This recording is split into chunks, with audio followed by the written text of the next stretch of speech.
Hi, my name is Livy McDonald, and I'm starting a new channel for reading creepy, scary, horror, ghost, paranormal stories.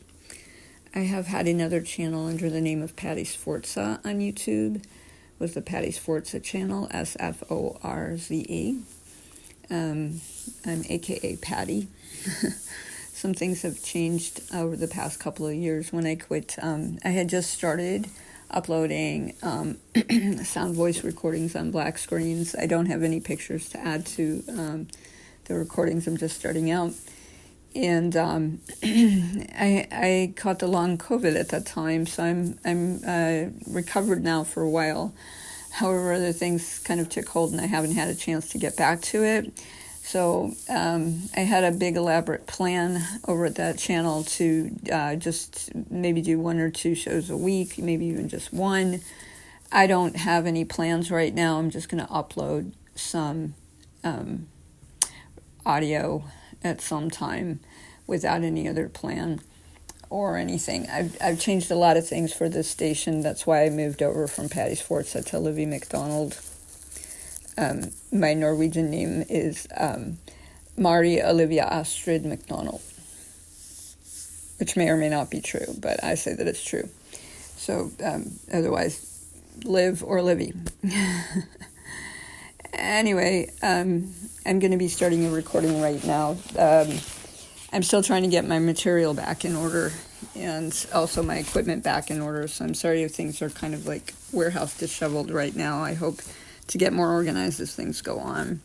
I'm reading my first couple of audios from BuzzFeed shorts, really shorty shorts stories that I thought were interesting, that are from other people. I don't have any contact with anybody for original stories directly. So I'm just gathering from the internet and reading from the internet, to point out that there are some interesting things on the internet that might be worth listening to if I read them. So anyway, this one is an article from October 23rd of this year from BuzzFeed. That's the neighborhood that glitched and 20 other creepy things people have actually experienced and won't soon forget.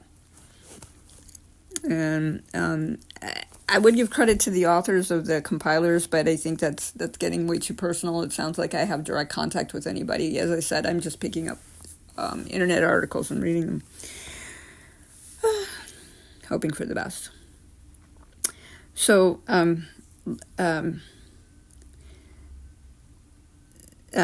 here is the authors, the compiler authors from BuzzFeed synopsis. Several times a year, I ask members of the BuzzFeed community to share the absolute creepiest things they've ever actually experienced. Whether you're especially spooked by things that go bump in the night or unspeakable horrors committed by real-life people that scare you most, we have something in here for you. Here are 21 of the downright creepiest experiences people have ever had and couldn't forget if they tried. Yeah, BuzzFeed is a great source for a lot of compilations of any kind of categorical stories, and I think they're kind of creepypasta equivalent things. Have been nice. I've been looking at them. All right, so story 1. I was babysitting a 5-year-old and a 3-year-old one night. Before bed, we were playing with a toy piano, and I taught the 5-year-old to play Mary Had a Little Lamb. Later, I was reading them bedtime stories on the top bunk of their bunk beds. While I was reading, we heard the toy piano playing Mary Had a Little Lamb. The boys both looked at me and asked who was playing with the piano. I didn't know what to say. I stayed in that top bunk reading books until I heard their parents come home. To this day, I wonder who was playing on the piano. That house was either haunted or someone was in there with us. Let's jump right into the paranormal. Okay, story 2. When my mom was in her 20s, she and a friend decided to go to a psychic just for fun. The psychic told her friend that soon she would have more money than she ever imagined, but it would cost her everything. A month later, she nearly died in a gas explosion at her apartment. She was burned on more than 70% of her body and received millions of dollars from the city because they knew about the gas leak and didn't bother to fix it. That is moribund creepy, yeah. I'm almost sorry I picked this one, but I just thought, the name is creepy, so you have to take everything as it comes, and it's part of horror is disaster, so it is. Story 3. A couple of decades ago, I was working upstairs in my home office when I heard the front door open downstairs, and my older brother, who lived 4 hours away and whom I was not expecting, announced his arrival with a hello in a manner that was distinctive to him. I was surprised but pleased he was visiting, and I yelled to him that I would be down in a couple of seconds after I saved my work on the computer. I went downstairs to greet him, but he was nowhere to be found. I figured he'd slipped outside to get something from his car, but there was no car and no brother. Completely perplexed, I eventually made my way upstairs again to resume work, annoyed, speculating that my brother had driven off to run an errand or visit a buddy, and wondering why he couldn't have waited a few moments for me. I sat down at my desk, and within a couple of seconds, the landline rang. And it was my brother telling me he'd be coming into town a couple of days, wanting to make sure I'd be around. I absolutely thought he was pranking me, but after maybe 10 minutes of me grilling him, making him hang up, and me calling him at his home number, I begrudgingly accepted that he was indeed at his home hours away. It creeped me out for a short while, but when I think about it these days, mainly I am bemused and in wonder. I like believing I had some sort of paranormal experience or whatever it might be called. It's a future. I think it's a future. A real-life future vision. I had that happen to me once when I was a teenager, living at home with my family. A couple of times I was at home alone studying. It didn't matter what time of day. This happened to me a couple of times in a couple of years when I was about between the ages of 14 and 17. And everybody else was gone. My mom was out doing errands. I was waiting for her to come home because I wanted to go to the kitchen while she cooked. I used to like to sit in the kitchen while she was cooking. And I heard the door slam open and somebody scream, "I'm home, I'm bringing in the groceries." I'm like, I must be dreaming. I've been studying too long. I don't think that's her. And I'm like, wait a minute, I should be afraid. And I'm like, no, this is my house. I know everybody around the neighborhood. So I went to go see if maybe the door had slammed open. I looked around in front, no one was there. And I'm absolutely sure I heard my mom's voice, or maybe I was mistaking that it was somebody who had come, that she had met who had come with her or something like that. And then she came home a couple of hours later, and she's like, oh, I took a longer time coming home because I went to a couple of other stores. And I was wondering, I wonder if she stopped by and was sleepwalking or something. There was a sleepwalkers festival in the city, and she was part of it, and I was too young to know about it. I could never answer it, but as far as I was concerned, the door had been open and then reshut. I noticed that. So somebody actually was pranking me and sounded exactly like her. I'm pretty sure of that. But I never figured out if maybe she came home and didn't want to tell me. A real world future vision, a real access future vision of something. I don't study psychic science too well, but I read it sometimes, so I know that those things exist. Okay. Going on, story 5. I am a building contractor. I bought a lot with a small house and 2 other small ramshackle buildings on it. A lot with a small house on it and 2 other ramshackle buildings on it. I had to tear all 3 buildings down in order to build a new house. I was smashing the house down with my bulldozer, and my assistant was loading the debris into a dumpster when in my peripheral vision I saw an old lady in a granny dress and bonnet with a stick in her hand yelling, "What are you doing to my house?" I stopped, turned off the dozer, and went around to tell the woman not to come behind me like that, as I could have run her over. But there was no one there. I told the next-door neighbor about it, and he said that an elderly woman with that description used to live there, but she died about 10 years previously. That's a story that you hear over and over and over again of people who lived in a place in these kind of compilations, in any compilation, not just BuzzFeed. People who lived in a place, and they just appear when somebody new moves in. That's some kind of phenomena that they must have a name for as well. That's always number one stunner for me. I like that. It's like a bouquet of flowers straight into your hands, like, here's your horror story, your favorite horror story. Somebody used to live here, died, and now you're here, and they came to visit you. All right, moving on. Number 6, story 6. When I would jog in the neighborhood around my gym, there would sometimes be people who looked like they were glitching. They would walk and not go anywhere, but as they got closer, they would walk forward. One time, those could be ghosts. One time, someone turned a corner after glitching and disappeared. I had a clear view of the end of the street, and there were no driveways they could have gone into. Another time, there was a long driveway next to my gym, and there was a person glitching again. When I looked for them literally a minute later, they disappeared. It's happened at least 3 times, and it's so freaky. That's a sighting of ghost walkings. That's another paranormal. These are all paranormal tactical sightings. Those are ghost walkings. They want to be seen by people who aren't ghosts. Story 7. I was alone in this old farmhouse outside of town. My husband was working about 4 hours away at the time, so I was used to being out at this house by myself. This was a stormy night with lots of howling wind. Out of nowhere, I heard an old Americana song in the kitchen, like a Stephen Foster vibe, something similar to Oh Susanna. I searched everywhere. The sound was louder in the kitchen. I checked my phone, but it wasn't that. I went outside, but all I heard was a whoosh of wind. So I tried to isolate the sound. It was coming from a lower cupboard. I opened the cupboard and started taking items out. The music got louder and louder. As I finally reached the last pan in the cupboard, the music was at a fortissimo. When I pulled that final pan, the music stopped, and there was nothing but an empty cabinet.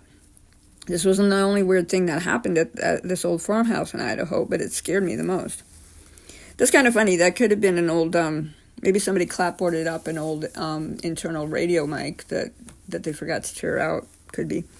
Story 8. The first apartment my husband and I rented with a roommate, one of his friends, right after getting married and moving to Florida, was a nightmare. Not only was it so filthy that we thought the floor was brown, it was actually bright yellow.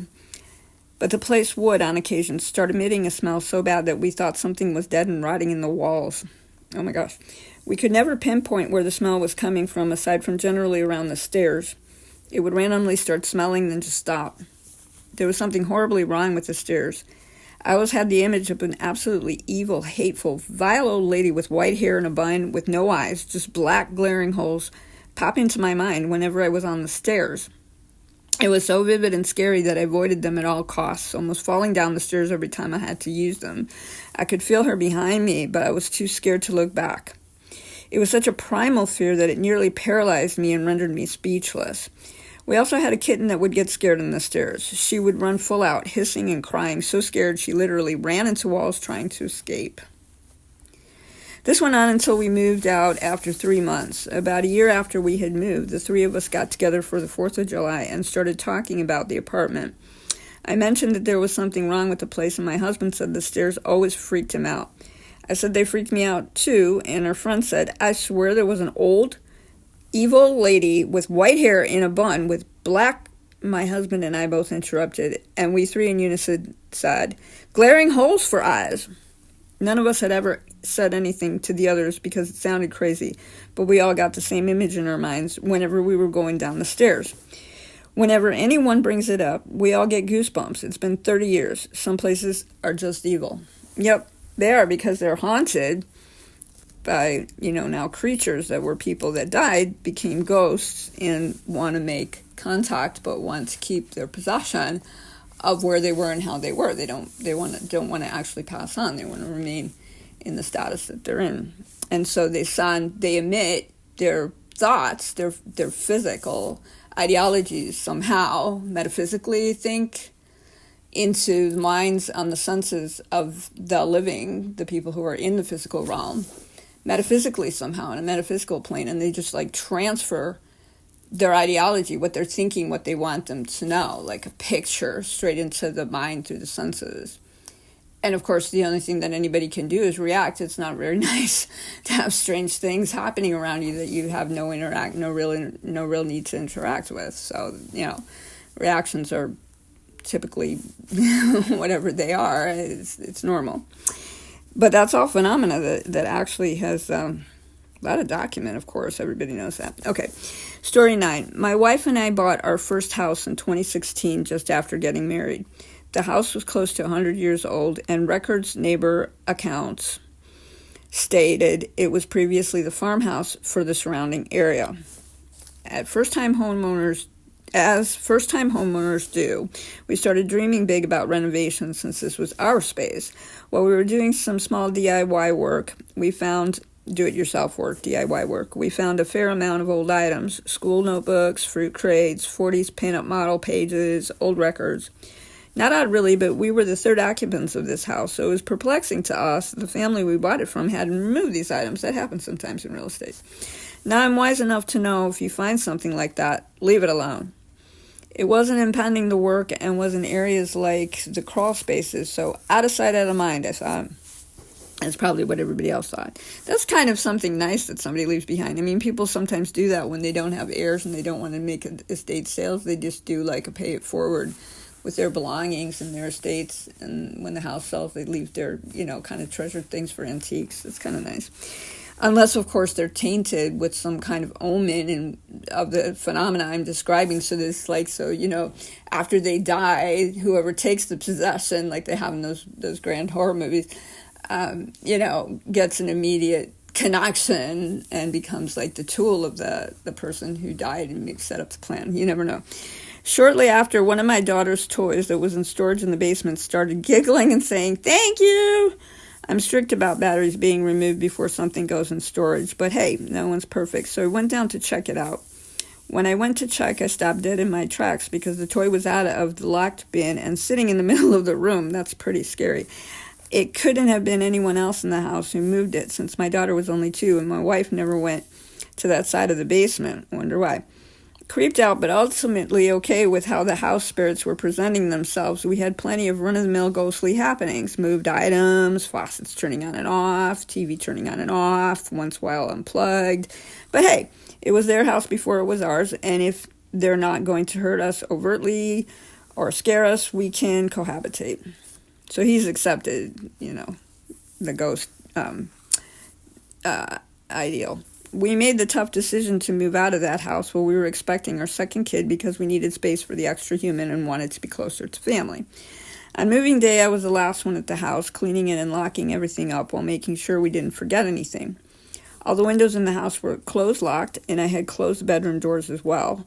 Hardwired firefighter programming. As I stood at the door, I said out loud to the house, "Thank you for letting us start our family here. We enjoyed every moment of the last few years. I hope the next owners are kind and respectful." What a nice tenant.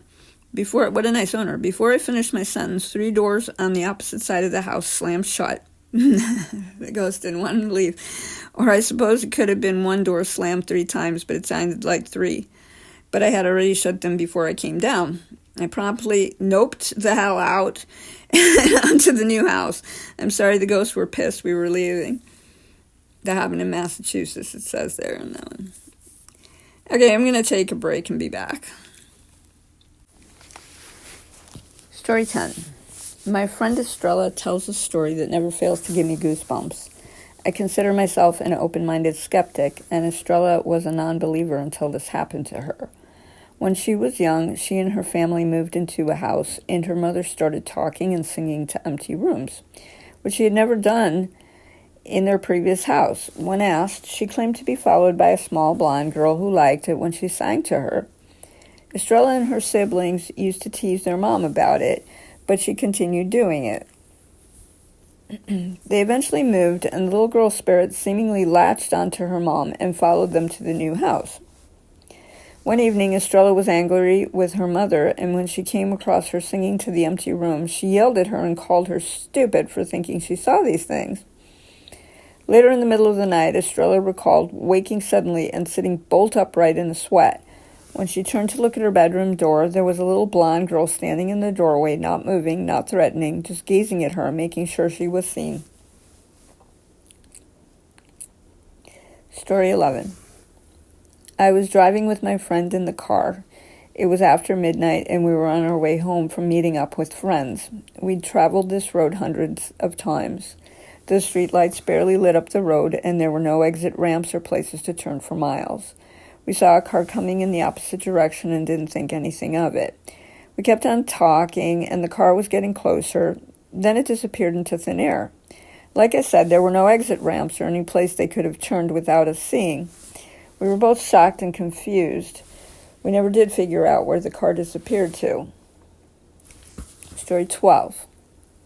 I live in the part of New England that has a ton of repurposed factories turned into loft space for working and living. We were moving back to my hometown from Boston, and I found a small but beautiful loft apartment on the 2nd floor for a good price. I was curious about the factory complex, so I did some research and found out it had been a very early 1800s rag paper mill, a Christmas ornament factory, and a ton of other things. There had also been several devastating fires on the site with multiple deaths in the 1800s. I didn't think of it for years until a new couple moved in directly below us on the first floor. Within 3 days, there was a huge screaming crash noise around midnight, and then everything went silent. We found out the next day that it had been a murder-suicide. Neither of us is easy to spook, but after having to give my witness statement, I had apparently heard the whole thing. We decided to move across town, closer to the city center. Fast forward 5 years, and the property we were renting was sold as part of divorce proceedings, and we were given 60 days' notice. I called up our old building manager asking her if she had anything nicer available in the massive complex we'd previously lived in. We figured it was a known quantity, and she found us a great unit on the first floor with garden access. Most importantly, there was a unit in between the creepy murder-suicide unit and our new place. We figured that was far enough anyway, right? Almost exactly 2 years later, our next-door neighbor, an incredibly sweet girl, committed suicide. I was there when the body was found, but I made sure not to look inside the unit. I realized later that this meant I had been casually living my life for the past 3 days with a dead body next door. The worst part is that I'm positive I heard noises in our unit during those 3 days. The walls were thin, and it sounded like someone or something scratching or scraping at the other side of our shared wall. We moved almost immediately and never went back. There is such a thing as tempting fate. Story 13. A friend and I were making a short commute, about a 20-minute drive, one night from her house to mine. The route was well known to us both, and I noted by reflex where we were on the drive by familiar landmarks, a river crossing, signs, exits, and such. About 15 minutes into the drive, I even commented on reaching the exit for the outer beltway around town.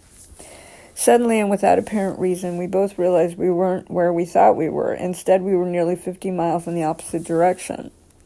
Now, let me say this. I am not only a very experienced driver, I was a long-haul truck driver and piggyback driver delivering new trucks all over North America.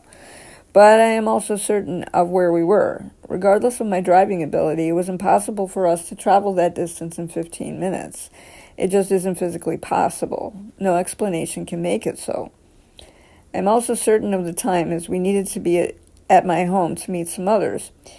We left with exactly enough time to get there. Creepy isn't enough to cover this one. Story 14. I inherited my grandparents.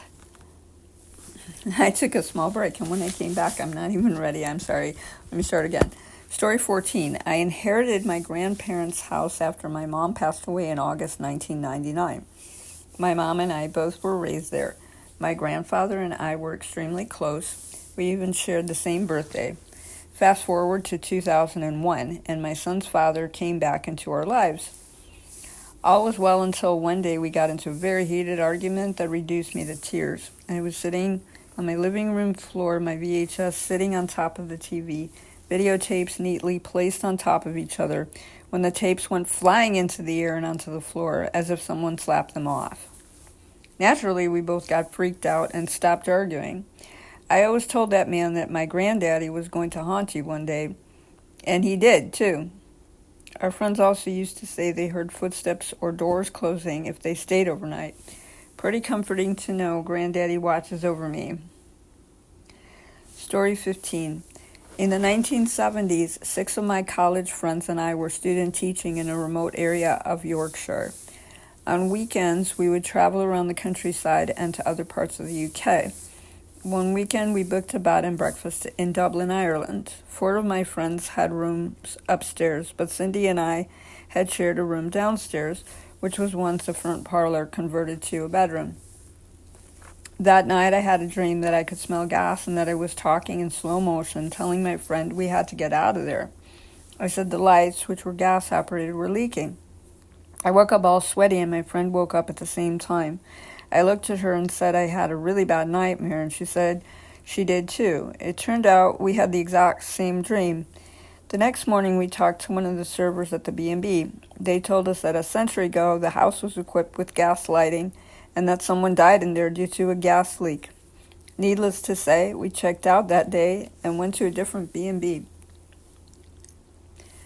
Story 16. I saw a train stopped on a bridge as I was coming home from running errands with my dad. I said the train stopped because name of a teacher my mom worked with at the local school, because he doesn't want to name the teacher, jumped in front of it. She's dead. Dad told me not to be morbid.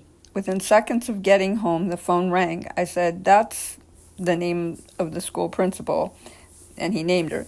He's calling to tell Mom, Mrs. another name, committed suicide. I was right on both accounts. That's a little strange. Oh my gosh, something else. She was joking about having premonitions about people committing suicide or being murdered, and she just blurted it out. I wonder if she was maybe possessed. And then the accounts were correct. Wow. Story 17. When I was about 7, I was home alone while my parents ran some errands. I wanted to get some sleep, as that night we had a barbecue in the backyard. When I entered my room, a sense of unease came over me, making me feel uncomfortable. I got further in the room, and it became darker and darker. When I switched the light on, the room appeared upside down for a good few seconds. I blinked repeatedly, and it went back to normal. I brushed it off as nothing, but when my parents came back, I told them what happened, and they were both confused too. That night, I felt so scared that I wet myself. As my mom came to help clean it up, I looked out the window and saw my dad on the roof of the other house, on all fours, staring right back at me. I was too scared to say anything back in case my mom was like that too. Oh my gosh. I wonder what happened after that. Oh my gosh. Okay. Story 18. I have a music box that used to belong to my deceased grandmother. My wife and I were talking about her one day, about how she would have adored our daughter, and the music box suddenly started playing. Sometimes my daughter will look at that music box and say, "Hey, Granny," and it will start playing on its own. Oh, wow. Story 19. This happened just a few years ago. It was late afternoon. My husband was at work and our sons were at school. I decided to take advantage of having the house to myself and take a nice long bath. For context, our house had a first-floor master suite. I locked both bedroom and bathroom doors, then I began filling up the tub. As I started to get in, our dogs hopped up and ran to the bathroom door. I heard the distinct sound of the door to our garage opening and footsteps heading toward the bedroom. I assumed my husband came home early and expected to hear the sound of him trying our bedroom door, only to find it locked. Instead, I heard the bedroom door open. I still assumed it was my husband until I heard the dog's slow, deep growls and saw that their hackles were raised. Our dogs don't bark and rarely growl, so this was very unusual for them.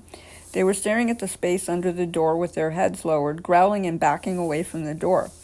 I could see the movement on the other side of the door, and when I bent down to look, feet. The panic really set in when I realized that I left my phone in the other room. I sat there shaking and imagining the door being kicked in for over an hour. The only weapon I had was a can of Lysol. Eventually the dogs settled down and I stopped hearing noises. My husband came home from work and was shocked to hear the story. He checked the entire house, but there were no signs of an intruder. Every single door was locked. To this day, I don't have an explanation for what happened. That's pretty spooky. Story 20. The school I went to was really old. All throughout elementary school, the high schoolers would try to scare us by telling us the auditorium was haunted. It didn't faze me as a child, but when I was 17 years old, I took an extra credit job in the auditorium, sweeping after the shows ended. I was going about my business, getting my supplies from the broom closet, when the door closed and locked with me still inside. I was like, aha, very funny, but when the lights started to flicker, I panicked. You see, the light switch was inside the closet.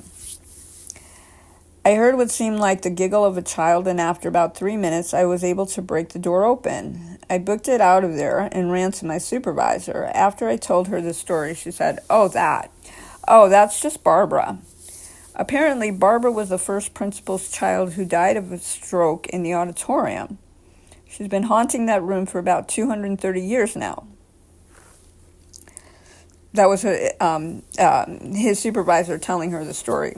that Barbara has been haunting the auditorium for 230 years. Wow, that's pretty spooky too. Last story of this group, story 21. And finally, I don't believe in the paranormal or psychics, mediums, or any of that stuff, but I did have a psychic chat with me as I worked at a bar late one night in 2014. It was a really quiet night, so we talked for hours. My coworker said she'd been a regular for 8 years and had never heard her bring her work up with customers before that day. But for whatever reason, she felt compelled to start telling me things. She started by telling me in incredible detail about my deceased grandmother who died in the 60s in another country. I know good 24 things about my grandmother because my mother was so young when she died. I've never talked about her to friends ever. The place I was working was in a different city than my mother lived in, too. I had no family there, and I had no social media trail with this info. Nonetheless, this woman dropped my grandmother's actual first name, her unusual nickname, my deceased aunt's name, who is also someone I never really talk about, and if I do, I don't use her name. She continued to reveal things she had no way of knowing, like my aunt's and my grandmother's medical conditions in absurd detail. My little non-believer ass thought I'd caught her when she mentioned that my grandmother was pregnant when she died. After hours of being spooked, I was like, aha, got you. No, she wasn't. Internally, of course, because I didn't want to be rude to the spooky lady. Well, I called my mom later that day and told her about it. To my surprise, she confirmed that, yes, my grandmother had been about 8 weeks pregnant when she died. Wow. Okay, so if you enjoyed these stories, you can read a ton more like them here. I'm going to click on the here button. That's what it says next. And I'm just going to save this page so I can read a ton more of them later on. I've got some more queued for later on. I have another article that I'm hoping to do in a separate, this has been a half hour on this audio, on a separate audios from the magazine Jezebel, 10 true scary stories that will send shivers down your spine. The winners of our annual real life story contest are here. Happy Halloween. That was from October 29th, 2024. And I haven't gone through this article yet, so I don't even know what about it. I was thinking of maybe tacking it on here. So if it's on here and this is closer to an hour, maybe I should just read the first one and see. Maybe I'll cut this up into pieces. Okay. Here's the first one. The Dog Door by Megan. Shortly after my son was born, my then husband and I bought a 100-year-old house for our expanding family, which included the three of us and our medium-large dog. As someone who grew up afraid of the dark after a strange incident with a neighbor boy looking in my windows as a child, I repeatedly had to tell myself that the creaks and thumps and sounds were normal for a house of that age with old-growth trees that bumped the roof and scraped the windows at night, and noisy radiant heat and a back gate that wouldn't stay shut and clanked in the wind. I'd hear something, and instead of investigating, I'd hide under the covers like any reasonable adult. When my then husband and I split up, I kept the creaky house and he kept a medium-large dog. When my son was still small, the two of us were watching a movie in the front room around dusk when my phone died. As a Type B personality, the one charger I had was typically strewn somewhere about the house. This time I found it in the kitchen. But as I crossed to the counter to plug it in, I had the overwhelming goosebumpy, tingly sinking sense that something was very, very wrong. I turned and I realized that not only was the back gate open again, someone was sitting cross-legged in the yard, seemingly staring at the house. They had a hood and dark sunglasses despite the fleeting light, and didn't move even when I stepped closer to the window to make sure I wasn't hallucinating. They remained eerily motionless when I was certain they could see me, and still even when I was pretty sure that they could see that I had seen them. I quickly locked the back door, grabbed my phone and my charger, and headed into the dining room to my laptop, where I sent the first person I could see online a message that someone was sitting in my yard staring at my house and that my phone was dead, and to please call the police if they didn't hear from me in a few minutes. I assumed whoever was in the yard would leave once sighted, but nevertheless waited on tenterhooks, impatiently staring at my still useless phone. After an awkward conversation with my son about why we weren't going to the kitchen to get a glass of water, it finally lit up and I was able to call 911. I tried to calmly explain to the dispatcher that I was sure the person was gone, but begged that they please send an officer to check my yard, as the motionless staring was unsettling at best. Keeping me on the phone, she asked if I could look out the window without being seen to verify, as well as check the locked door. I awkwardly crept as stealthily as I could toward the kitchen, slowly realizing that while the back door was locked, it also had a very clearly too large dog door with no functioning way to block it. Panicking, I stood slightly in an attempt to scan the yard and came face to face with a hood and sunglasses staring down at me through the window. At this point, I was incoherent as the dispatcher urged me to grab my son and hightail it to a locked room. I dart back to him and explain we need to go now, and as I pick him up, I hear the clear and unmistakable sound of the dog door slowly swinging open. I abandoned the house, leaving the front door wide open, and dashed across the street to pound on my neighbor's door. Once inside, they kindly paused their dinner party to distract my son while I stared across the street and messily sobbed about our very indoor cat we left behind. Not long after the officers arrived, they came through the side gate with hood and sunglasses in tow. They'd apprehended her calmly sitting on my back step, her arm lazily, purposefully swinging in and out of that dog door. I boarded the dog door shut that night, but we moved shortly thereafter, as I was never quite sure after that if all the nightmare knocks and bumps and open gates I'd been hearing were actually just the old house. That's not really very paranormal, but it's pretty freaky scary for... Who knows? I mean, they could have just been thinking, like one of these free thinkers who thinks that, it's an open opportunity to look right through somebody else's yard and maybe find a friend, and they're not really psychotic, but they're not really altogether in touch with, what realism might be in another person's lifetime. Or it could have been that, they intended harm. It's so ambiguous. Okay, so I think I'll just do these in and out. I don't know if I'm finished with this one right now. That's kind of intense. I was thinking of more of the paranormal. Fine. I'll be back. Well, I guess I've decided, I found an article I like. It's called, also from BuzzFeed, 25 real life scary stories that sound completely fake, but are actually 100% real. I like trusting what some other authority says is real or not, because I'm going to enjoy listening to scary stories anyway. I mean, if you like that kind of thing, you're going to decide for yourself what you believe or not anyway. So, there's 25 of these. So I don't know if I'm going to finish the entire article in this round. Probably. I'd really like to get this uploaded since this is my first return, but I'm being so casual about it. Maybe my first return instead of my second return. I hope that doesn't happen, that I have to stop and start. As I said, I don't know when I have no schedule for posting. If it's weeks, if it's days, whatever it is what it is. That way I think I can keep going this time. All right, so let me start the first one here and see how this goes. If I break it up, then, that's what I did. Story 1. Oh, great. And then I covered my page with an ad. Okay. I grew up in a funeral home. I helped out in the office. When I was about 15, we got a call from a man whose wife and infant baby had been murdered in cold blood. There were very few clues, but it made headlines. The cops set up surveillance at the viewing. It was heartbreaking, as the mother was holding the baby in her arms. I was asked to take the flower cards and periodically get the late wife's husband and ask if he recognized the names. I then photocopied them and put them back. I did it because I was a kid, people knew me, and I was unobtrusive. I talked to the husband quite a bit. He seemed devastated and shaken. The cops told me they had an eyewitness to someone leaving the house the day of the murder. The witness was a 3-year-old girl, and she recognized the man leaving. It was the husband's best friend. It turns out that the friend and the husband made a pact to kill each other's families and run off with their secretaries. The little girl identified the friend, and I guess one of them cracked. They both went to jail on multiple counts, all in the testimony of a 3-year-old. I still cannot believe to this day that man stood right beside me multiple times, and I had no clue. I don't think I've ever looked at life the same way after that. It's terrifying. Story 2.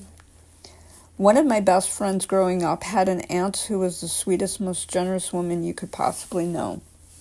She started dating a man who fell in love with her because of how sweet and kind she was. After a month or so of being together, he accused her of being too nice to other people. So he bludgeoned her until she was unconscious and cut her heart out of her chest while she was still alive. He thought that it was the worst example of sheer disrespect that she would exhibit kindness towards other people when she was in a committed relationship. He believed he owned all of the good she had to give, and by being nice to people who weren't him, she may as well have been cheating with the whole town. He killed her for being the person he knew her to be when they started dating. The fact that people like him exist is terrifying to me. Wow, yeah, if he could believe people. I wonder what happened to him. So this is not a block of things that are going to be paranormal. This is a block of scary stories, but they're actually thrillers. So, thrillers don't have to be paranormal or ghost stories. I guess that I have to extend that I'm also covering audio on that category besides just paranormal, right?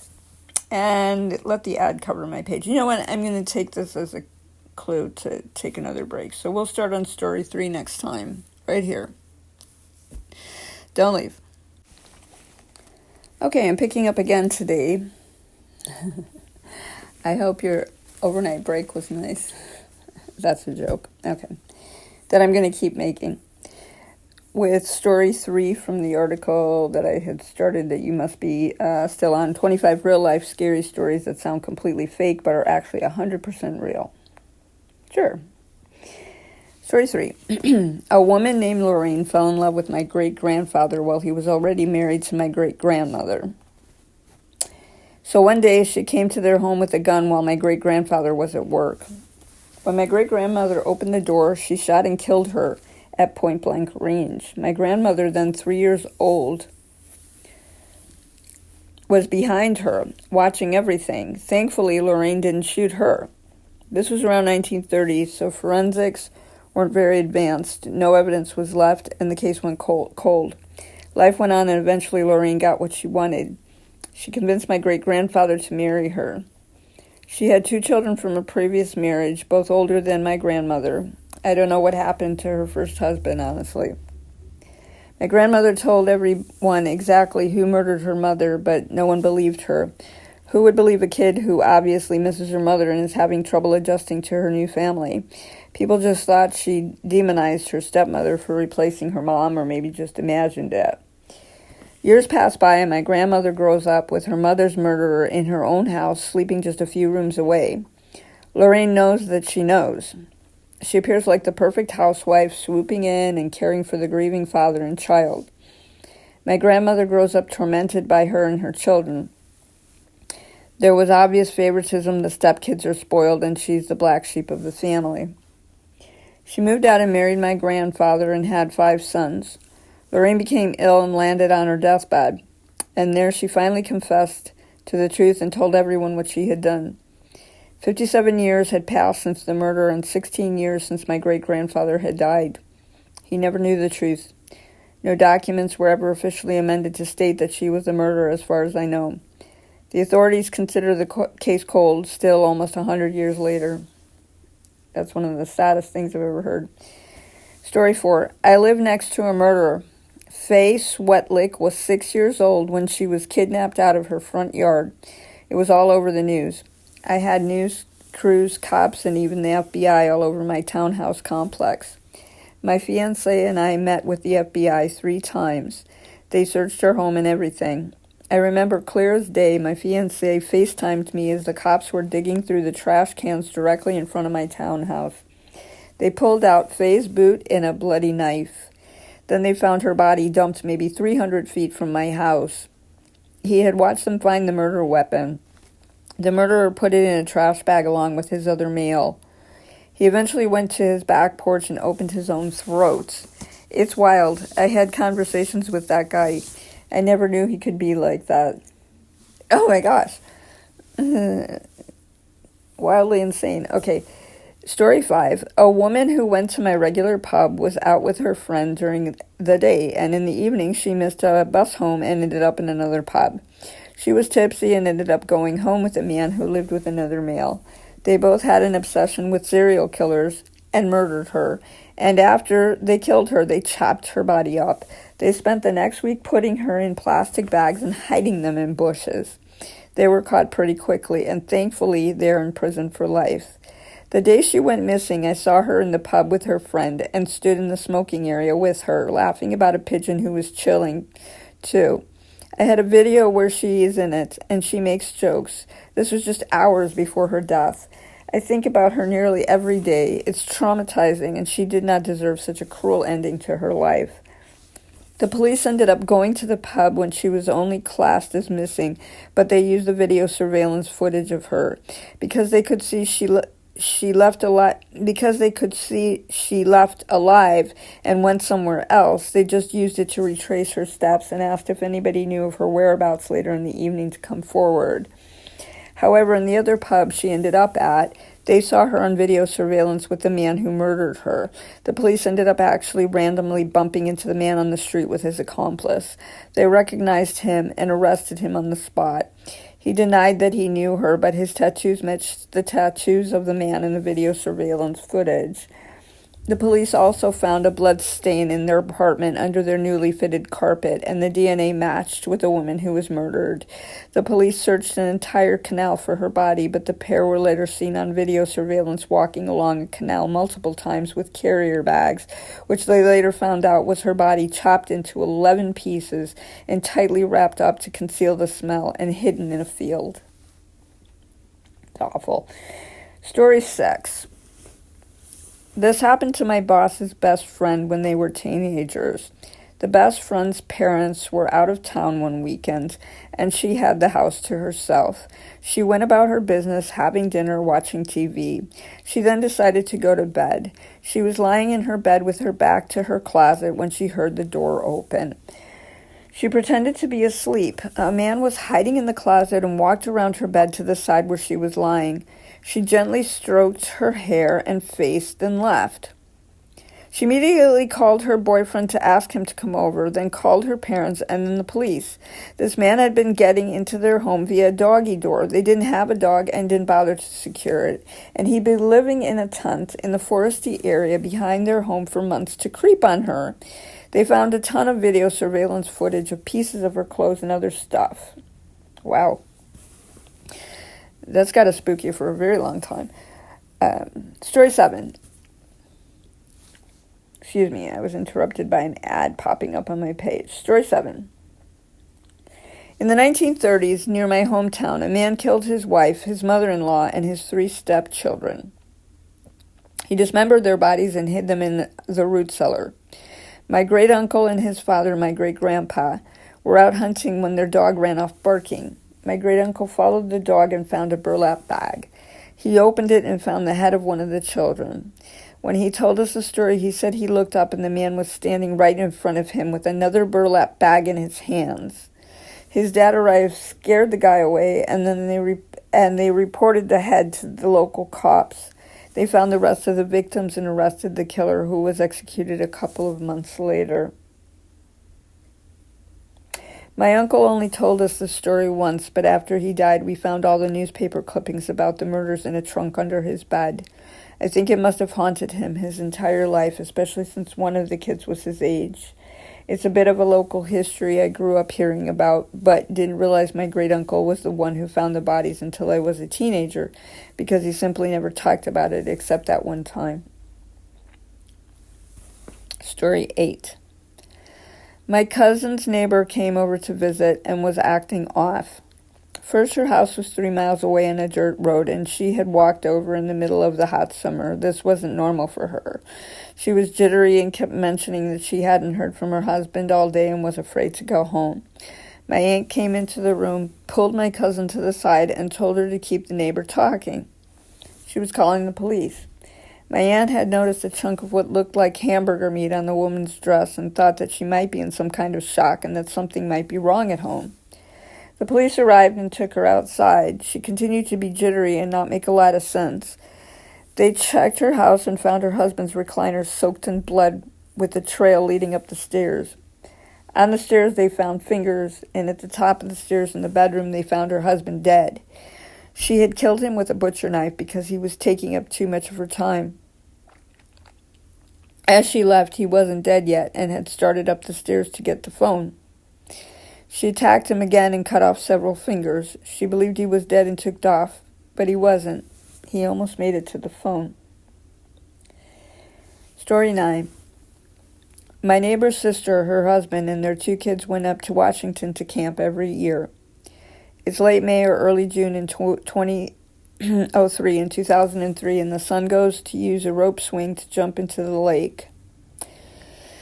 The family watches the boy jump, but the rope ends up around his ankle. He falls badly, breaks a bone, and is just dragging underwater, flailing. His dad immediately springs into action to save his son and dives into shallow water. He smashes his skull open, is instantly paralyzed, and drowns. The mother goes in to save them both, dives into the water, and dies of a heart attack. The son stops flailing and is just hanging there. The daughter, then 10 years old, had no idea 2 minutes prior that she would be sitting safely on shore watching her family die. It was heartbreaking. She was raised by my neighbor as a daughter. I just can't even imagine what that would be like. Just normally mundane risks proving lethal in less than 200 heartbeats. Story time. My mom told me about a family she once knew who all died of carbon monoxide poisoning. They lived in the end unit in a row of attached townhomes, and their next-door neighbor died by suicide by running their car in their garage. The neighbor didn't know that the air ducts for all the townhouses were connected, so once he started the car and soon lost consciousness, the fumes traveled through the ducts into the home of the family next door and killed the mother and 2 children while they slept. I don't remember if the father died as well or if he was already at work when it happened, but I know the people who lived on the other side of the units were out of town and spared. As a result, they changed the way townhomes were built so that they didn't have common airflow with connected ducts as that development did. So sad. I'm going to take a break. Story 11. Story at 11. Story 11. When I was younger, my twin brother and I would help our friend do his paper route. One summer, we could smell something gross coming from one of the houses. We didn't think anything of it until 3 days later when the smell was reaching down the driveway. We went to the back door where he normally dropped the paper and noticed it was open. We went in and looked around the house and found the owner dead. He had died of a heart attack and his cats were eating him. Story 12. Back in the 90s, a couple of kids went missing. About 5 days later, my dad was fishing one night and thought he heard a gator.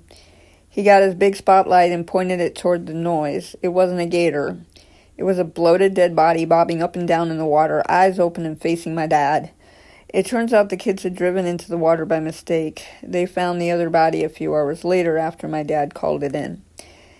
My dad was so traumatized that he never went night fishing again and honestly didn't fish much at all after that. Any of these would be so traumatizing it would change your life. Story 13.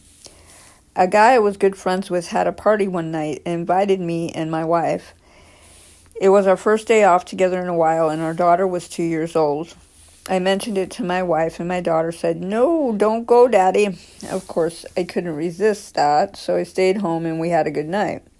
My friend, however, had the worst night of his life. His party was going well and everything was fine, even though there was a friend of a friend there who no one really knew. It turns out the stranger had been smoking PCP and decided to start killing people. He took a butcher knife and slashed 3 people's throats. My friend's wife threw their kids out of a 2-story window and jumped out herself, took them into the woods and called the police. All 3 people died. The police found the guy walking down the side of the road, covered in blood and incoherent. He had no idea what he had just done, so he said. Maybe not going to the party saved my life, or if I had gone, maybe I could have helped. That weighs on me even 20 years later. The fact that some guy destroyed the lives of 3 good families that he didn't even know really pisses me off, and I hope he rots in prison. Story 14. A few years ago, a dude dressed as a clown came to a camp I went to. Apparently, he broke into the cabin I was staying in and stole stuff from some people in my cabin. He took primarily cash and a phone that kids had on them. I saw him there, but I was so young I didn't think much of it. Apparently, they couldn't find him because of the gloves he wore and his full-body costume. All of the kids had their stuff replaced, but the wildest part is that a few of us heard a scream that could not have come from a grown man. That dude was weird, and it was terrifying as an 11-year-old. There's a picture of him in his mask, and it looks like a dead man's mask with his eyes turned off, all glazed up. Only the hand is real. Oh, it's kind of a stranger story. I almost bet that there's a lot more to it than that, but they didn't want to tell it. Story 15. My dad worked in a morgue when he was in college in the 60s. One time on the night shift, he was training a recent hire who was wheeling a body down the hallway. The body was under a sheet, but all of a sudden started to sit up. The guy immediately freaked out, ran out the door, and quit. Apparently, a dead body can have muscle contractions in the abs, causing it to sit up. These ads keep popping up on me, but that's the end of that article. Excuse me. I didn't have time to turn off. And then the last sentence of story 15 was, the more you know, I guess. So it was, apparently a dead body can have muscle contractions in the abs, causing it to start sitting up. The more you know, I guess, it says. Yeah, that was the end of it. It's called living rigor mortis. They claim that zombie revolutions are made on that phenomena. I listened to YouTube fictional shows about the zombie revolution invasions, where they're all transformed immediately. Just the touch transforms them. It's a medical phenomenon known as living rigor mortis. Mm-hmm. Story 16. An employee at my job killed someone behind the building on his lunch break by shooting him in the head. Wow. He buried him in a shallow grave and clocked back in and worked the rest of the day. It wasn't discovered for a couple of days. He came to work each day like normal. Then the cops showed up. They asked for his phone, and he said no. They had a warrant, searched the premises, and found the dead person out back. It was absolutely horrible. He worked there for 3 years before that, and not one single issue. The police found phone books on his basement walls that they think he would shoot at. He pleaded not guilty, but was convicted and sentenced to life. I guess it's scary to me because I knew him for years, and he seemed like a normal dude. I'll bet anything, he probably took a job there intending to kill the guy. You see stories like that, and they're based on reality, that somebody will live perfectly sane, perfectly seamless life, almost too good, like they're, like parsonage kind of persons, who've been educated to only think like godly things, and all of a sudden they'll just commit some kind of horrible atrocity, usually murder. And it's that they had planned that, so that they could seem blameless somehow up to the point, and then actually commit it, because it was like a vendetta that was like a window of time that they had in their mind. Whether it was a real issue of vendetta or a psychotic issue of vendetta, they just, that's how they planned it. Story 17. One of my mom's old co-workers was loading stuff into a truck when an older man came over and offered to help. Apparently, he was very nice and polite and just left when they were done. She got the man's name, and when she told her mother, she flipped. It turns out it was Ed Gein, the guy that the Texas Chainsaw Massacre is based on. He was serving time at the Mendota Mental Health Institute right next to where she worked. Apparently, he was a very nice person in his later years, but it's still freaky having a run-in with someone so infamous. Yeah, Ed Gein had a kind of a famous life after he was indicted for his many Coven, crimes and murderous passion. He had family issues, and as a child that made him so psychotic he couldn't relate to any kind of reality that wasn't murderous. And then as he got older, he started realizing that he was, he had a passion of this psychosis. And so when he was indicted and put in jail, he died in jail, he tried to, recover some of his humanity by trying to exhibit, forms of kindness that were more humanistic than what he thought was a normal form of conduct, because of his childhood being very strangely perversed by kind of perverse adults that he was living with. It's really kind of sad so many serial killers just have that story. Anyway, story 18. This incident happened where I live. A teenager was at school late for tennis practice. He was getting ready to drive home in his minivan and leaned over the back seat to grab his bag from the trunk. The seat tipped over and pinned him upside down in the trunk, compressing his chest. He couldn't move, but managed to use Siri to make an emergency call. A police officer came and saw the minivan, but since he didn't see anything, he left. The kid tried calling again, but the 911 dispatcher decided he was a prank caller since they never heard back from the cop.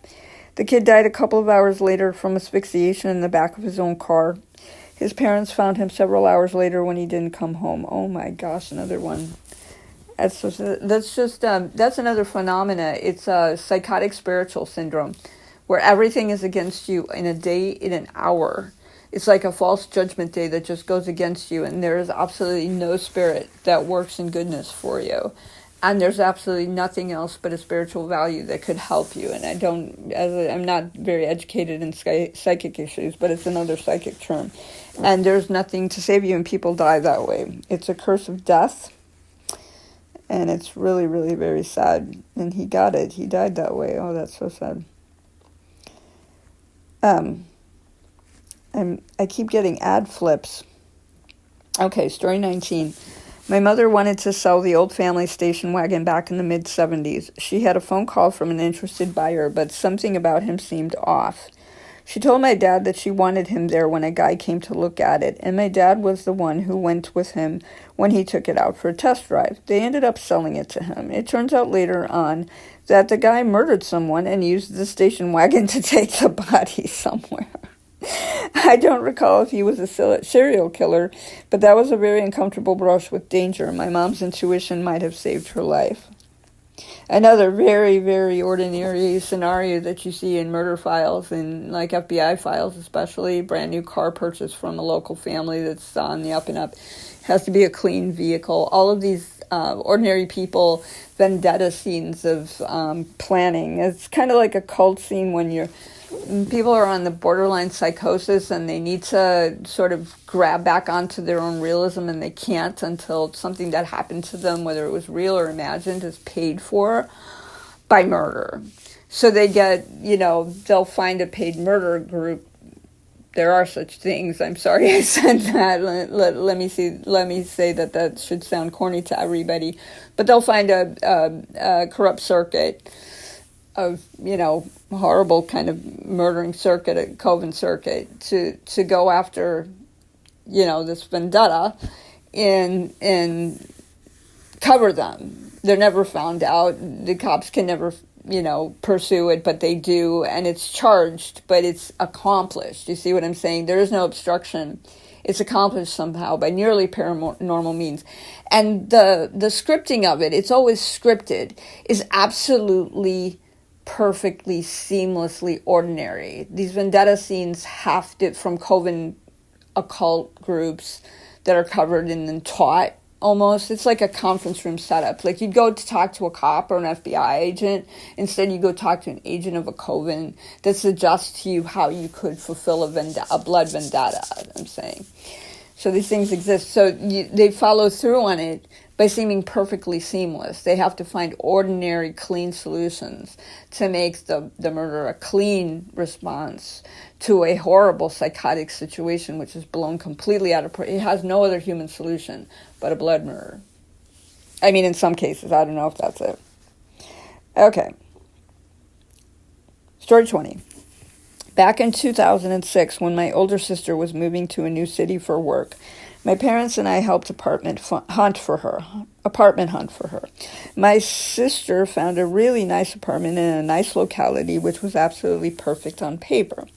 The residents were all working women. The landlady seemed super nice to my sister, and the location and rent were ideal. The only thing left to do was for my parents to meet the landlady and finalize the documents. However, after my mom met the lady for the first time, she told us that she had a weird feeling about her and asked us to keep apartment hunting.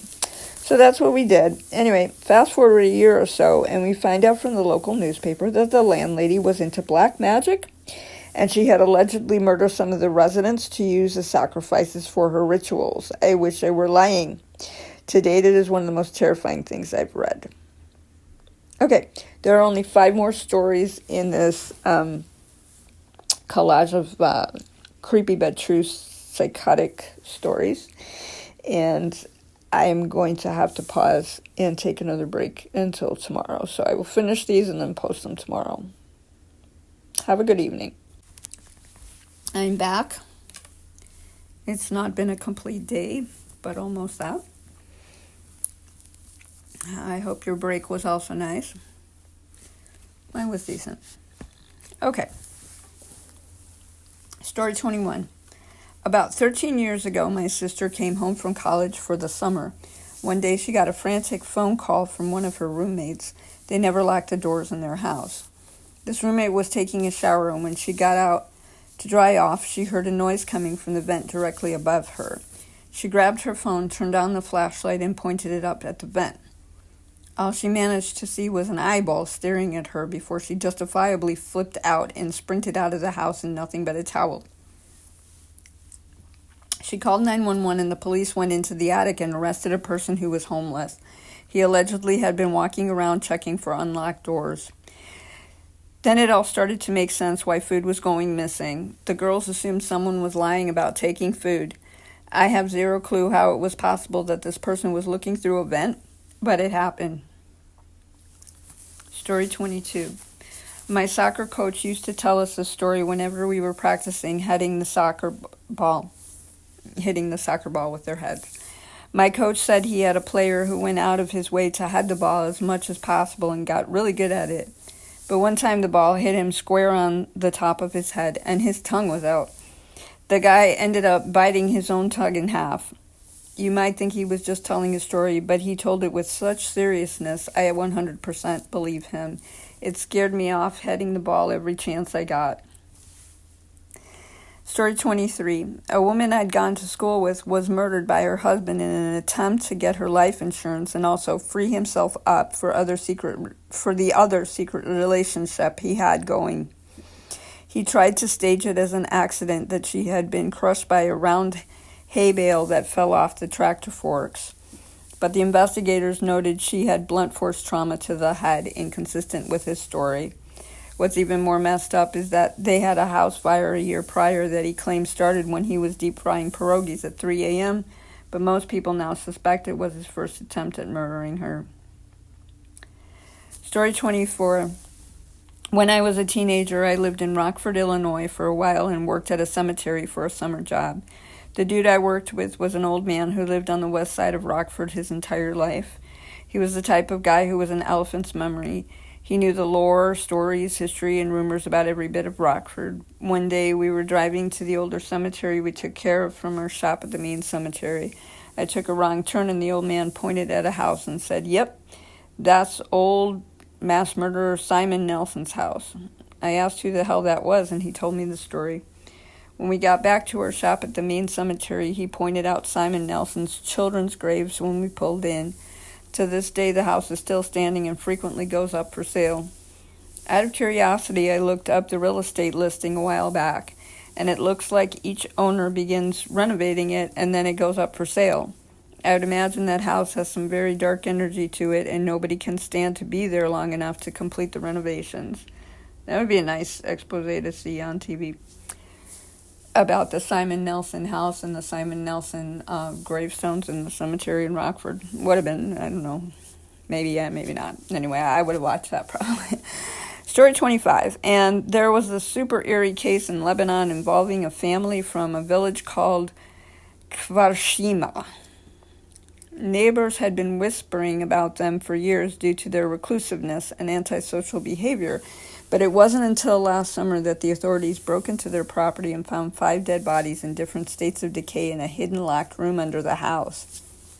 It turns out the eldest son had been quietly stashing his own deceased siblings and father down there since the 80s, claiming it was a family ritual and that he was just fulfilling their wish to be buried at home.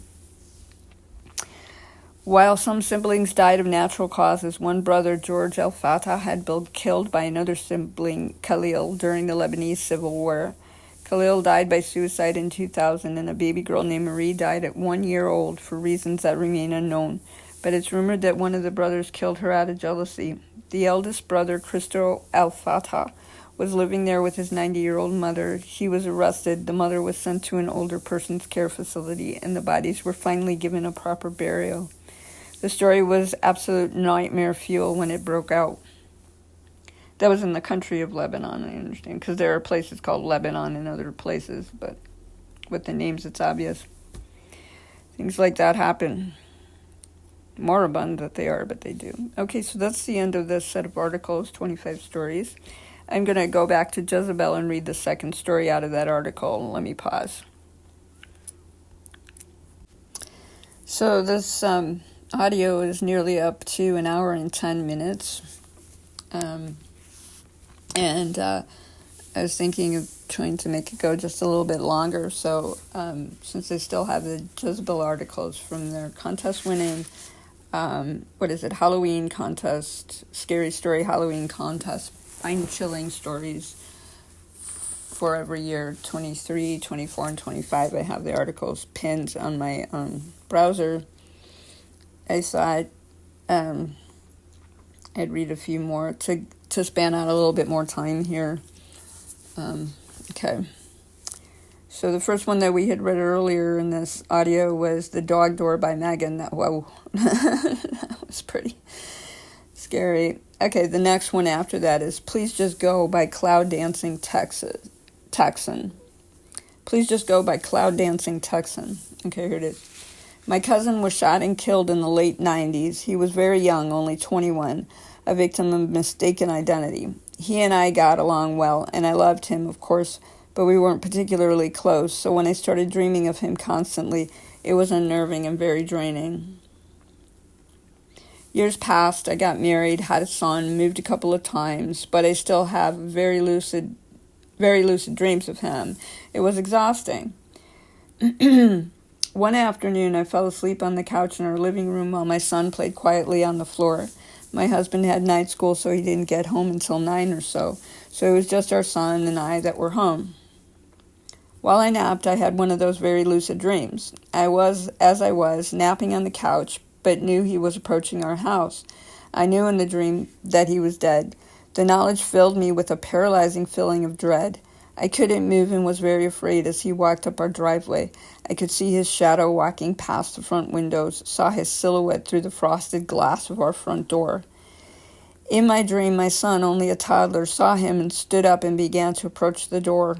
I couldn't call out to him, warn him away. My son babbled and my cousin cocked his head at the sound. Somehow I was able to move, and I enveloped my son in my arms and silently pleaded with my cousin. I'm so sorry, Stephen, but please, I can't. Please go. Please just go. I saw his shoulders slump and he turned away. I felt terrible, but the fear would not let up. I peeked through the window beside the front door and saw him walking away, turning the corner by our garage, and then I startled awake. I looked around outside through the window. All was normal. My son was still playing on the floor. Everything was okay. I picked up a book I'd been reading to take my mind off of my disturbing dream. At some point I set it down and realized my son had also stopped playing. We just stared at each other. There was a strange sort of tension in the air, a ringing in my ears. Suddenly there was a loud crashing sound. Our glass screen door had shattered. So she was dreaming of something that actually happened in an altered reality.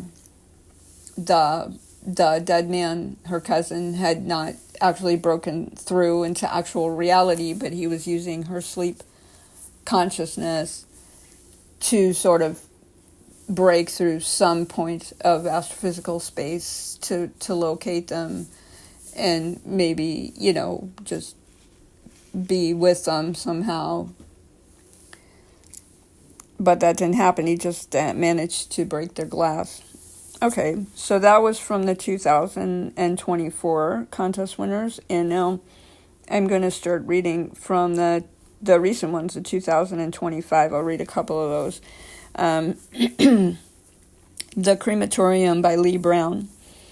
I used to work as a secretary at a funeral home. We've read some from several accounts that are funeral home or graveyard related. That's fine with me. I'm just surprised. I got fairly used to hanging out during long viewings and turning the lamps off on either side of the open casket before going home late at night. The embalming was done at a different location, but the crematory was located in the back room. The funeral directors would slide the bodies onto a board on a gurney and use rollers to slide the corpse into the chamber. A gush of fire in the depths and the door would slam shut. One afternoon, my coworker and I were working in the front office while the crematorium was on. We were there alone except for the unfortunate guy in the oven. It usually took about 3 to 4 hours for the fire to do its job. Suddenly we heard a loud bang from the crematorium. We jumped, then again a bang. It was loud. We hurried back to the crematorium. It was dark, but the oven was roaring. I looked into the window. The body had flipped completely around, and the glowing skull was facing me, grinning. An eerie sight in the gloom, the skeleton and the smiling, glowing skull. He did not go gently into that good night, that one. That's amazing. I wonder if that's seriously true. I have no choice but to believe it. I told myself I would believe what was written because I don't think that anybody would actually lie in print like that in these days, but that's an amazing testimony. That's really amazing. That's something out of fiction. But I believe them. Okay, Alternate Reality by Pepalicious. This happened just a few weeks ago, one weekend afternoon. I walked out to my car and a neighbor approaches me asking me if we were all okay, my family and I. When I asked what he was talking about, he began to describe the scenario that just played out. A car hit a small pile of gravel on the side of the road in front of our house. A man got out and looked at his car, then began yelling toward our house. He then proceeded to pound on our front door, still yelling about his car and the gravel. When that didn't work, he walked around to the side of our house and began throwing rocks at our house. By then, multiple neighbors had come outside because of the commotion. My neighbor told me that he witnessed the guy hit our house with a rock he described as creating a sound like a gunshot. At that point, my neighbor and his biker buddies chased the guy off. I told him I had no idea what he was talking about because I didn't, as we'd been in our living room getting ready to watch a baseball game on TV the entire time, like right in front of the windows that faced the street and the front door. We hadn't seen or heard anything like what he had just described. Our house is small, and things like door knocks are always easy to hear. I went back in our house and told my wife what my neighbor had just said. She was just as bewildered as me, so we opened the security camera app to see if it caught anything. Lo and behold, we see a car pull up and stop suddenly in front of our house. A tall guy in black shabby clothes gets out, and starts gesturing toward our house, which he soon walks up to. During this, we see our daughter leave the house and begin walking down the street to the communal mailboxes. We asked our daughter if she noticed this guy, and she claimed to have not seen or heard anything when she went to check the mail. But we can see her walking right past this guy in his car. Confused even more, I walked out to the side of the house, and there were indeed 2 rock-sized holes in our siding. So this entire series of events unfolded, but it's like the guy was totally invisible to us, like we were in a separate reality. My wife swears something was protecting us from whoever this guy was and what he was trying to do to us. That's equally as amazing as the first one, and call these the amazing things that have happened. Okay, I'm going to pause right here because there's only a limited amount of Jezebel articles, so I'm going to straggle them through the rest of my readings from BuzzFeed on a different audio. Let me just check if I want to read one more from the 2024 section. So the next one would be... How long is this? I'm sorry. I should have done my homework first. This one's a little bit longer. We're not quite yet at 1:20, 1 hour and 20 minutes, so I'll do this one. Just Up the Stairs by What's Your Name? The name of the author is What's Your Name? Shername. It's not just my strange way of speaking. I'm going to apologize for my scratchy throat. After I got over the RSV, my scratchy throat syndrome didn't ever leave. I used to have that from time to time when I was tired of talking, but my vocal cords were affected from that long-term situation, which kept roller coasting back and forth from, having the flu, not having the flu, having the flu. It's kind of weird. Anyway, and so this is how I sound now. Wonderful. Back in the late 2000s, I was in my early 20s and living happily for a few years as a broke expat in Berlin. One of my roommates, who was from the UK, and I were out late-ish seeing a band play, maybe around midnight or 1 a.m. And afterwards, we were headed home, walking through a relatively central but quiet part of the city towards a subway station entrance. We were in high spirits after a couple of drinks and a fun night out, not too drunk, just a little tipsy, and we were laughing and chatting, probably somewhat loudly, as we headed arm in arm towards the subway entrance, which was ahead of us down the far end of a long, quiet street. It was late October, early November, and still warm enough for it to feel nice to walk outside, and the misty air hung in yellow halos under the streetlights. Just a little gust of wind blew some leaves across the pavement in front of us. We both became aware of a figure walking ahead of us in the mist. From the back, it appeared to be an older woman, stooped over, carrying bags in each hand, and walking with a very pronounced limp, sort of dragging one of her legs along behind her. We were speaking English and nearly out to pass around her on the sidewalk when the woman cried out rather exaggeratedly in English, but with a thick German accent, "Oh, help! Won't somebody help me?" She didn't sound frightened or worried so much as deeply demanding, and her tone of voice suggested she expected to be helped. My roommate tried to keep us moving ahead past her, but I softened and slowed down my pace because, after all, this was an elderly woman carrying bags late at night, and she clearly couldn't walk very well. I asked her what she needed help with, and she said, "It's my leg. Help me carry the bags. I live just over there." And she nodded towards the apartment building entryway a half block up the street. My inner Good Samaritan instincts kicked in, and I responded automatically, "Oh, of course, we'll help you." My roommate seemed decidedly less enthused for some reason, but begrudgingly followed me as we each grabbed one of the woman's bags and carted them to the doorstep up the street.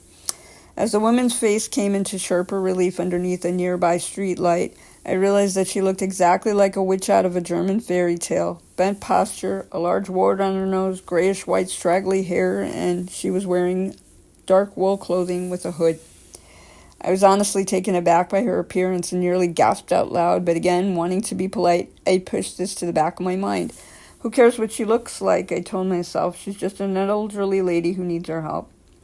When we arrived at her building's doorstep, the entryway door was surprisingly ajar, not the norm at all in the neighborhood we were in, and she pushed it open easily, suddenly seeming to possess more strength than she had had moments before, and I leaned forward to hold it open.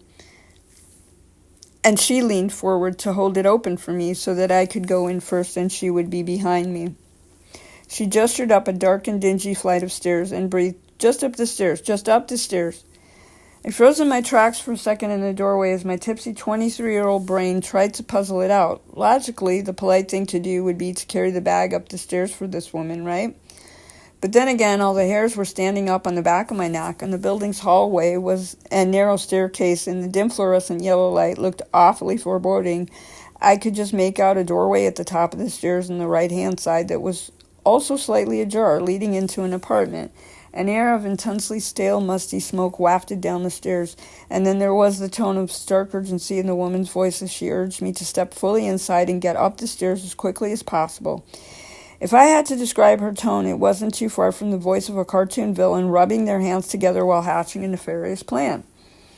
As I stood in the entryway, tipsily trying to weigh the very bad feeling in the pit of my stomach against my lifelong fear of being impolite, I actually giggled at how absurdly horror movie-esque the moment felt, so much so that it couldn't be a real threat, right? 3 question marks after that. It was just spot on, so I must be imagining it. Fortunately, my roommate, who had seen more shit in her life than I had at that point, literally yelled out, "Oh, hell no," hooked her arm into mine and pulled me out the door and down the street as quickly as possible. Wow. The old woman, he had an angel on his shoulder. The old woman yelled disappointedly after us as my roommate whisked me across the street and down the subway stairs back into the safety of a warm, brightly lit public space full of people. It kind of looked a little dangerous. Once we had safely escaped, my roommate shared 2 things that had set off definitive alarm bells in her head. 1, she was certain that the woman's limp wasn't there initially as she walked ahead of us, and that it had only appeared as we got closer to her. And 2, in her words, "As you stood in the doorway, I suddenly knew that she had a creepy adult son waiting for us at the top of the stairs who was going to chain you to her bed." Perhaps it was our fanciful imaginations, but I have always felt grateful to my roommate's instincts for keeping us away from whatever is at the top of the stairs. Well, no harm done. If she had somebody there in the building, he actually fulfilled his task of a good Samaritan, by any means of the influence she made on him. Maybe she really did need help and she couldn't break herself from her, lifelong demand to be a host to incarcerating mortals. Oh well. That's the end of that one. So as we're approaching nearly 1 hour and 25 minutes. This is the last minute, 1 hour and 25 minutes. I'll try and think of an appropriate close. I should have thought of one already, but I don't have one. So this is my first audio in a long time on a new channel besides. And I look forward to, I've had some positive remarks still from the old channel, and I was so pleased to hear that. Of course, I did in the first case. I was so upset about having to quit, but basically I got very busy after that anyway. And, with my flu situation, I didn't have a way of putting it all together in time. And in this case, I've learned something. I'm not really interested in making any determined plans. So if I come back in 3 months, if I come back tomorrow, whenever it is that I post another audio will be on this channel.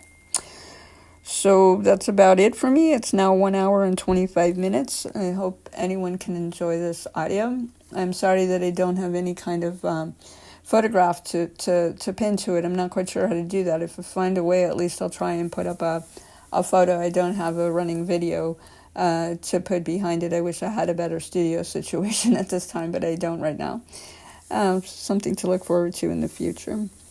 Have a very good rest of the week. This is the week of, today is November 20th, so it's the week of, I think it was the 17th. Wait a minute, 1918. Yes.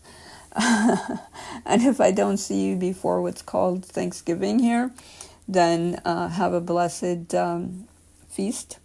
For whatever you celebrate at the end of November, everybody should celebrate something. It's a wonderful time to, just have a nice celebration, even if it's not Thanksgiving.